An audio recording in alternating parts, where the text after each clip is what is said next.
মেজু চৌধুরী, বেশি নড়াচড়া করো না। তোর টেবিলের নিচে টাইম বোমা আছে। ডানে বায়ে তাকে কোনো লাভ নেই। তোর পায়ের কাছে টেবিলের নিচে তাকা। এবার আমি যা বলি শোন।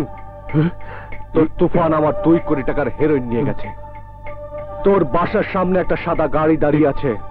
যদি বাঁচতে চাস তাহলে ব্রিফকেসটা গাড়িতে তুলে দে। সময় মাত্র 4 মিনিট। তুফান, পাতলা।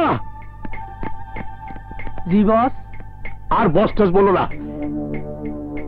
এই দেখ, টেবিলের নিচে টাইম বোমা।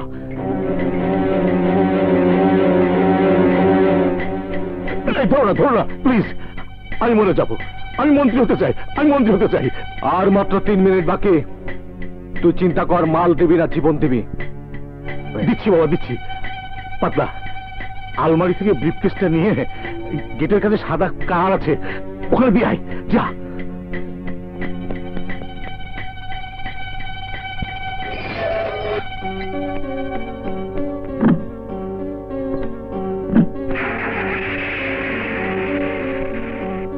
এখন তোর ওই তুফান বাপকে বল বোমের কালো তারটা কেটে দিতে, তাহলে বোমটা ডিফিউজ হয়ে যাবে।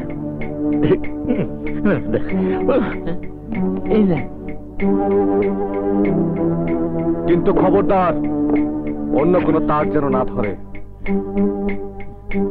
বাপ, তো পায়ে ধরি, অন্য কোনো তার ধরিস না, শুধু কালো তারটা কেটে দে। হ্যাঁ,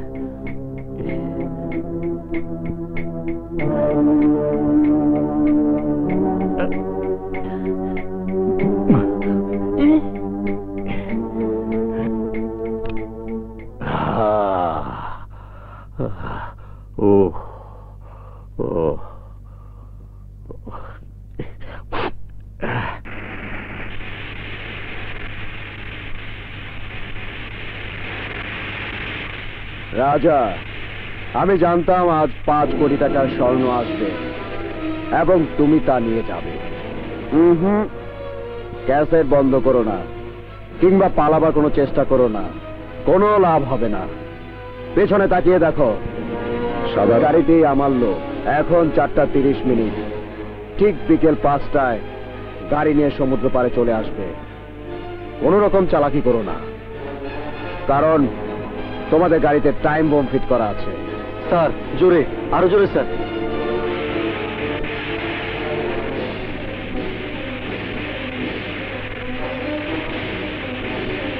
স্যার, আরো জোরে।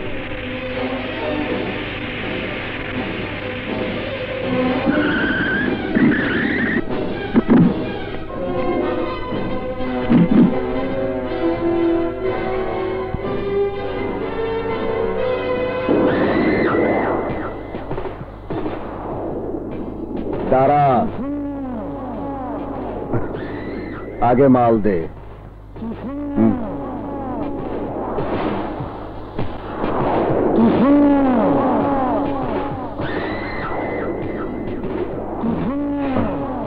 কাল ছিল তোর দিন, আর আজ আমার।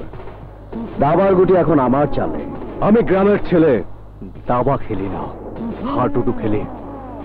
আর এ খেলায় সেই জয় হয় যার তোম যত বেশি।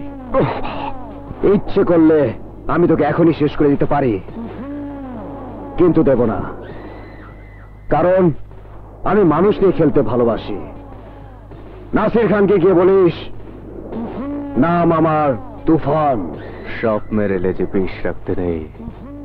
তুই আমাকে ছেড়ে আচ্ছা ভুল করলি, তার মাসুল তোকে দিতে